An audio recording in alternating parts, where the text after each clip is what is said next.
In today's gospel, what we have is that idea of that need to be prepared.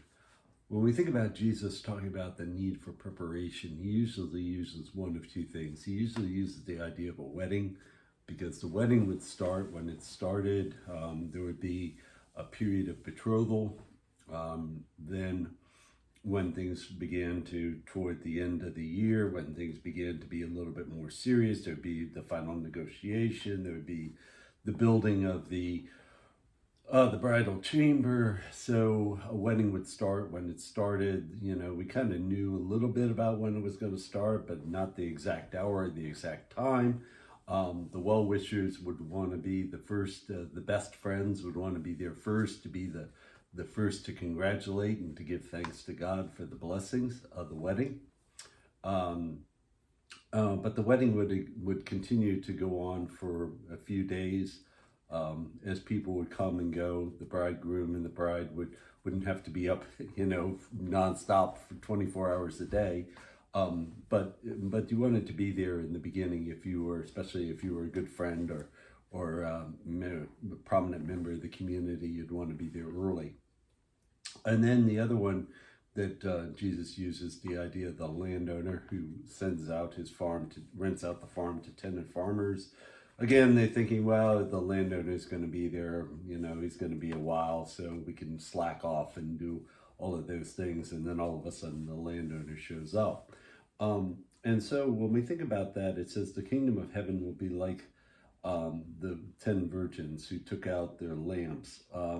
One were Five were wise and they brought oil, and five were not.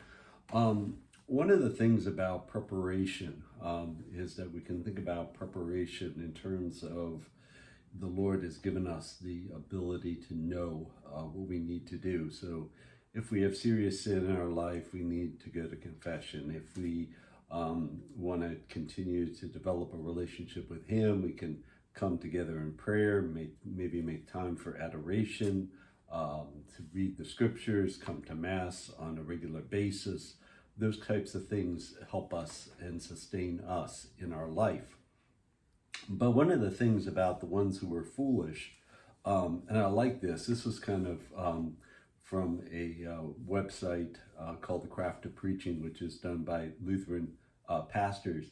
They said that the ones who were foolish thought that they didn't have enough oil. So instead of thinking about the bridegroom and the bride, what they were doing was thinking about themselves, how they were going to look, that they would look foolish if they didn't have, the lamps lit.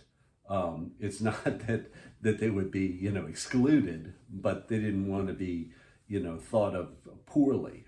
And so, again, instead of thinking about the bride and the bridegroom, they were thinking about themselves. And I think that that's one of the traps that sometimes we get into, is not thinking about God, but thinking about self. And it can be a preoccupation with self. Certainly we can think about, well, I don't have time for church, or I don't have time for, prayer, I don't have time for this, or I don't have time for that. And, it may be, that, well, when things get a little better, or, when the kids, are not on travel team or things like that, that I'll have time for it, but just now I don't have time for it. And again, that's that idea of thinking about self, that idea of preparation, that not trying to find the times that we can go to Mass, not trying to think about those times that we can pray, even though we do have a family and might be very busy, thinking about maybe special times to sit together. And it doesn't have to be a huge amount, but, consistent and daily, thinking about those times. But again, thinking about self, preoccupation with self. The other one is the oil itself. And one time there was somebody who said that the oil is like that faith, because the one thing about faith is that faith is something that you can't give to somebody else. At some point, that faith is going to have to be their faith. Even with children, the parents' faith, bringing them to church, teaching them the faith. At some point, it's not going to have to be the parents' faith. It's going to have to be their faith. If they're going to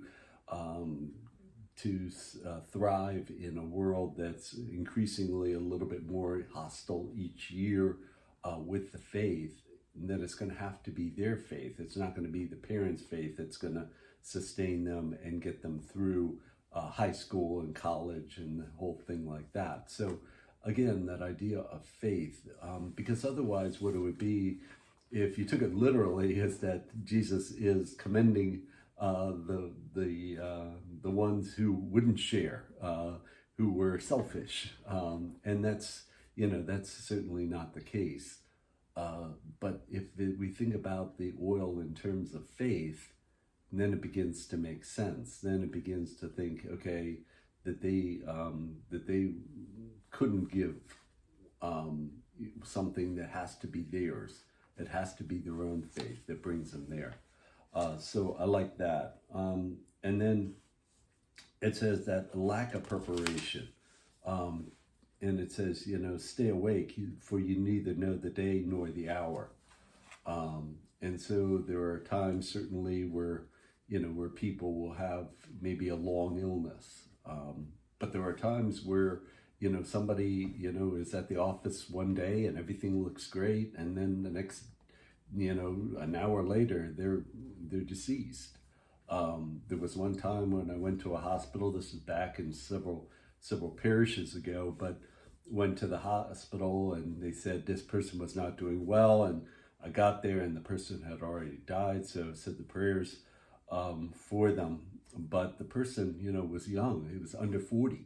And so, that idea of preparation, that we think that we're going to have, maybe 78 years, 80 years, 84 years or something like that on this earth. And, for many people, yes, but for a lot, maybe no. And so we don't know the time, we don't know the hour. And so that need to be prepared at all time.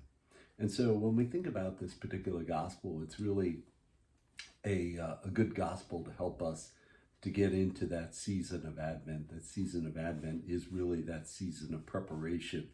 Just like we prepare maybe by writing cards or bringing the tree down from the attic or buying a tree and setting up the tree, we also think about our life. We think about how we've done over the past year. Have we made time to come to the Lord in prayer? Have we made time to be consistent in our Mass attendance? Have we done all those things that help us to prepare in this life so that when the Lord Jesus comes, we are prepared?